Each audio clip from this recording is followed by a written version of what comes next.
and today we're gonna start reading at Magic Trias Merlin Missions, A Blizzard of the Blue Moon, Chapter 6, The Hunt of the Unicorn, and the end of reading at Chapter 7, okay?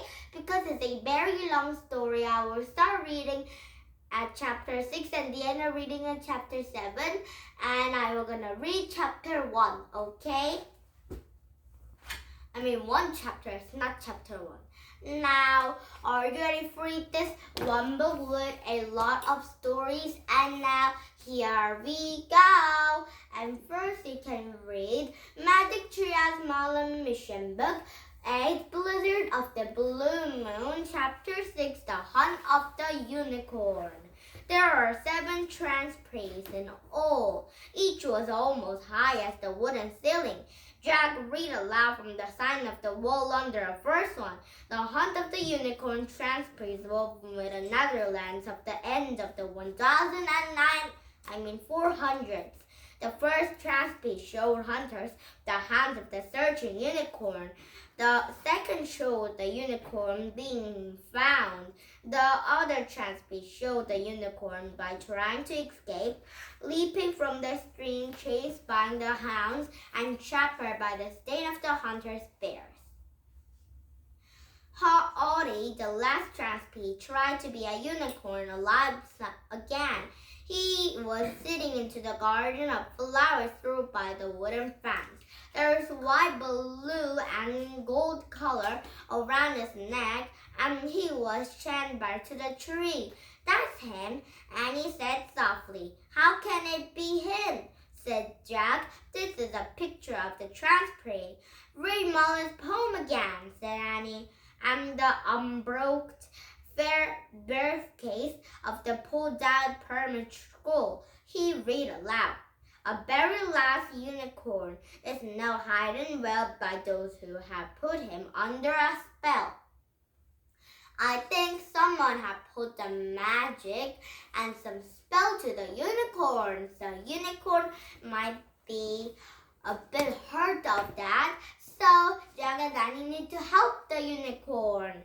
"The unicorn is hiding the transpay," said Annie. "The people who will be the ones who put him under a spell." Said Jack. He read on. "From the countries of the dead, from that afternoon, the end of the November, before the blue moon." "Oh, stop, do the math," said Annie. "Right," said Jack. He took out his notebook and pencil. "Okay, 4 countries of 100 and 4 digits of the 40. He aimed up. "You get a 440. And from 1938, you get 498. "It worked," said Annie. "The sign says the transpay are woven at the end of the 1400s, and it's the end of the November, and Mr. Parkins says it's the blue moon tonight." "Oh man," whispered Jack. He kept reading. "He will wake once more and be free to go home. If you call his name out, dive into the flower of Rome." Annie looked up at the transpay. "Dive flower," she called. "I think there's a flower bush, and Jack and Annie need to dive and go into that bush. So that made very good hiding." "Nothing happened." "Dive full flower of home," Jack called. Jack and Annie had watched and waited. Nothing changed into the transpay. It looked actually like the same. "Maybe that's not right unicorn after all," said Jack. "Maybe it's not right name," said Annie. "Read the rest." Jack read more of the poem. "You must coax him to stand. Once his name's spoken, his chain will be breaking to the smell into the broken." "That's right, unicorn," said Annie. "See, there's chin." She pointed to the chin into that transpay. "Yeah, but why didn't call him name work?" said Jack, why didn't he wake up? I don't know, said Annie. What else does the poem say? Jack read on. That young little girl loved him and showed him the way. The lads have trapped forever in the public display. If he loses the chance of the rise departed, all of the magic will fade from his horn and his heart. He's on the public display. I'm a girl. And Jack, said Annie, I love him a lot. I will show him the way. Okay, climb down. First we need to wake him up, said Jack. Voices come from inside. Jack had moved to the window. He looked out from the country yard. Two people are coming through the cloister, and his heads against them of the flying snow. One went to the dark cave, other the train raincoat. And Jacob turned back to the big grin on his face. You're right, they found us. Teddy and Kathleen are here, he said. They don't know how to break the spell. Of course, said Annie, beaming. Quick, let's hide and surprise them for change. In there, said Jack. He and Annie have hurried into the long room of the tapestry room. They have rushed into the cold air and the hard footsteps. Jack and Annie grinned at each other, and Jack put his finger on his lips. Quick, nervous boys were coming from the trampers' room. Granda, they're not here. I see Blair, but look, it's him, Granda. And Annie grabbed his arm. Blair, Granda, she whispered. Shh, whispered Jack. Of course he's him, said girl.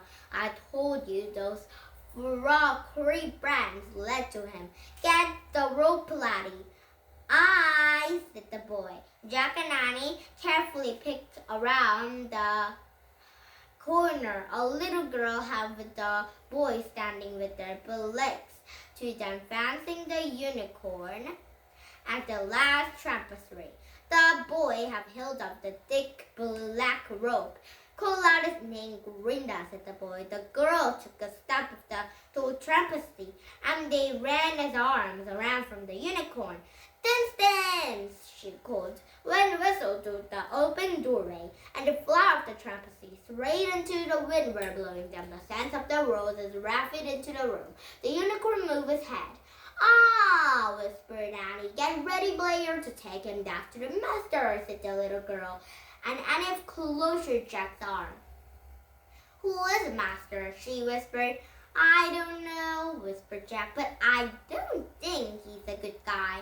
The girl had turned back to the tapestry and poked softly to the unicorn. Come, my lovely dancers, and stand up now. Come out of that old rug. The unicorn had turned into the head and looked at the girl. He took the blue eyes of the ancients and a young ancient and cold. He lifted off his head and about to stand. The girl nodded to the boy. The boy had slowly coiled off the black rope on his noose. The girl had close to a unicorn again. Come on to me, dancers, she coaxed. Don't be afraid, I will love you and show you the way. Oh no, Dennis, yelled Danny. Don't go to her. Annie and Jack had both to their leading face. Blair and Granny roared around in surprise. They both had a pill of the faces and the peering, shining eyes. Oh no, Jack and Annie have met the unicorn, so they need to take the unicorn and lay to the nice place to go home. Because the poem, or rhyme, I think it's poem says, some girl will take the unicorn to his home, because she loved him very, very much. But him is unicorn and her is Annie. So Jack and Annie need to make some way for the unicorn, so unicorn can go home too. Don't hurt her, Annie and yes. And leave him alone, Annie yelled at the strange pair. You don't love him, we love him. At the moment, there is a flash of the light, and the unicorn of the champions leap into the deer over the wall and faints. The bear and the grana squirreled and jumped back and covered his head. When there's just silence, Jack looked up. There showed a unicorn woven with yarn chains to the tree. But there, standing into the floor of the museum, was the most beautiful creature Jack had ever seen. Wow, the unicorn is shining! So now, there's just one more mission to do. They need to lay their robe for the unicorn so unicorn can go home too. And Jack and Annie did all of the mission, but when they're in trouble, they need to use Teddy and Kathleen's remind, so it might be a very nice adventure. Now it's chapter 7, instance, and tomorrow we start reading at chapter 7, okay? And maybe I'll get into reading at chapter 8. Okay, now did you have fun? You less English country. We come back with some of these books, but not this story because it might be a new chapter to read, okay? And now please thumbs up my YouTube if you like my YouTube. Bye bye everybody. Have a nice day. Bye.